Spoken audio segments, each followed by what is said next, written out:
Hello, friends, and welcome to another Tottenham match review. Woo! We needed that, didn't we? I woke up at 6 a.m. this morning, as you can probably tell, to watch this game, and I'm so freaking happy I did. 4 assists and a goal from Harry Kane. I mean, I'm in heaven. I'm in absolute heaven. And Son was just superb. Okay, right. Here's the deal. Okay, we went out with this lineup. And Ndombele started. Everyone was pumped up, and we should have been, because he was the initial breakthrough, right? He was the initial breakthrough. The problem with this game, the problem we have with Mourinho, is that when we are chasing goals, we don't know what to do. But when we're ahead, guys, we have got it. We've just got it locked in. And maybe I'm jinxing ourselves for later games, but once we're ahead a goal or two, the game plan from Mourinho comes into effect. So right from the off, Southampton, press, very compact, very tight, and we would header, try to get past their line, and then we really couldn't break them down in the first half. There were a few moments, there were 1 or 2 moments, and there were some lovely goals. Kane's goal that was initially scored, that was ruled off. Kane's other goal that was initially scored but ruled off. They were both well worked. And I would actually argue that the first half wasn't as bad as people are saying it was, but it just, wow. The second half was immense. Okay, I'll talk about their goal. So their goal was from a lack of pressure, like the lack of pressure in midfield. Basically, we were trying to do a thing where we were having a higher line than is typical from a Mourinho team, and it didn't really pay off because they just hit us with a long ball over the top, and I'll admit Dyer didn't do the best to clear that. However, in that position, it's risky to do anything else close to the striker there, and Sanchez really should have covered it. I think both of them are at fault, don't get me wrong, but also it's a marvelous ball from Kyle Walker-Peters and a marvelous finish from Danny Ings, like top quality. Just so I don't think we should be too worried about that. There was another set piece where we looked vulnerable. I hope we fix that soon. And, you know, I'm just talking about the first half because I have to. But, like, as soon as we were able to play over their press, it was over. I mean, I'm not gonna lie, I had doubts about, like, how we were playing sometimes because I thought we were very, very narrow, but I actually liked it in the end because we would do those balls I was talking about in the Plovdiv game where we just drilled balls into Kane's feet and he would just flick it on marvelously, playing in Son. I mean, Lucas was invisible the whole game, but who freaking cares, guys? Freaking 10 out of 10 performance from Kane, 10 out of 10 performance from Son. It's mental. When was the last time someone scored? When was the last time someone got 3 assists for us? Kyle Walker-Peters, 4 assists in one game? There's a reason why Harry Kane is the number 10. Oh wait, it's not even on the back. Whatever. It says Kane 10 on the back. You just gotta believe me. Tanguy. Right, we got to talk about his contribution to the first goal. Spins away marvelously from his man under pressure and plays a marvelous ball to Kane, who plays an overhit ball to his Son. But it doesn't matter because Son is amazing. And we were able to do it. I have to say I'm not... I mean, Ndombele, I think he was subbed off at 45 minutes because of fitness issues, nothing else. I think Jose's actually liking him, and I think we'll see more of him, and that puts a smile on my face. It's mental. This is mental. I thought Davies had a good game defensively. I know it was controversial. Dyer, um, besides the goal, had a good game. Sanchez was a bit shaky. I just am insecure with Sanchez, honestly.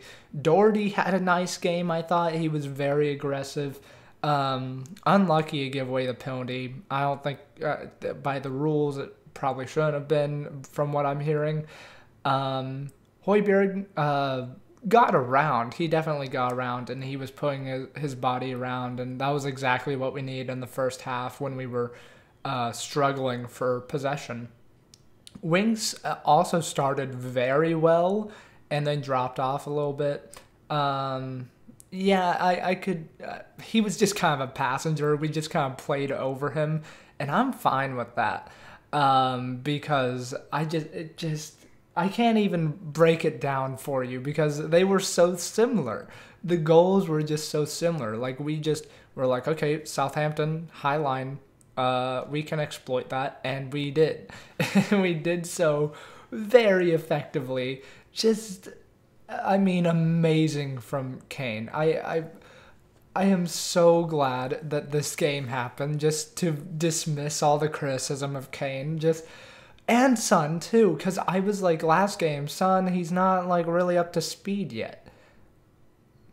He's back, fellas. And so is Kane. If you bring Bale into this game, this is like 8-2. I'm not even joking you. Like, I love our players, but oh my God, this was very much needed in the Tottenham Hotspur camp. I think, regardless of everything else, this gives players motivation. It gives players something to play for. It gives us a positive thing to be like, oh my God, we can do it. We can play games like this and win spectacularly as long as we stick to the game plan long enough, defend well enough, and do it. I've always been a critic of Jose Mourinho, but I think it can still work. I think maybe it can still work.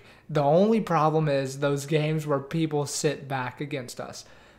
I'm willing to wait for it. I was getting fed up, but I'm willing to wait for it. Jeez, I am so happy, fellas. I am just so happy. This was so needed. It was just so needed to turn the whole mood around the camp and capitalize on the signings of Bale and Reguilon. I still can't freaking believe it, dude. Oh my God. It's only 8 here, but I couldn't be more wide awake. I'm sure you could tell. I haven't even had my coffee yet. Oh my Jesus. What a game. What a player Kane is. What a player Son is. Oh, I love this team. I just love them. They're so lovely. I love every single one of them. I couldn't be happier today. Some other news I'll talk about. I just want to talk about Reguilon and his behind the scenes video, because it's very, very sweet, isn't it?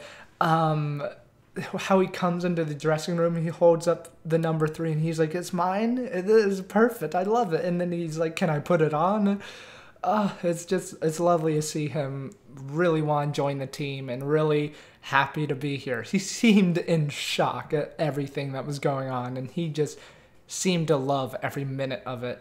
And he was even like talking with Bale about it and stuff, and Bale behind the scenes too was like, I actually used to wear the number 9 back in training preseason one time. It's like, I don't know how he feels about the number 9. I'm personally like, all right, yeah, it's fair enough. I could see him playing next to Kane, up top with Kane. I don't know about backup striker, but yeah, no, I definitely approve of the number 9. There's not many bigger players you could give it to. And what else? The Dele Alli news. This is weird, right? I think I should address it. I like Dele, and God, I don't know, right? Because here's my problem with it.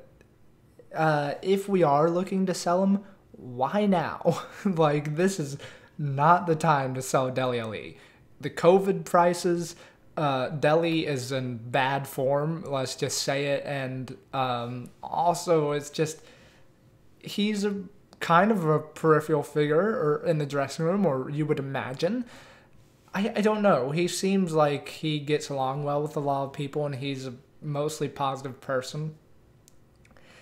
It just all comes down to who buys into Mourinho's vision, right? Because some players are going to lose out, and I don't know. From the documentary, I wasn't convinced that Dele bought in. He seemed very upset by some of the decisions that were made, and kind of confused by why we were doing the tactics thing we were doing.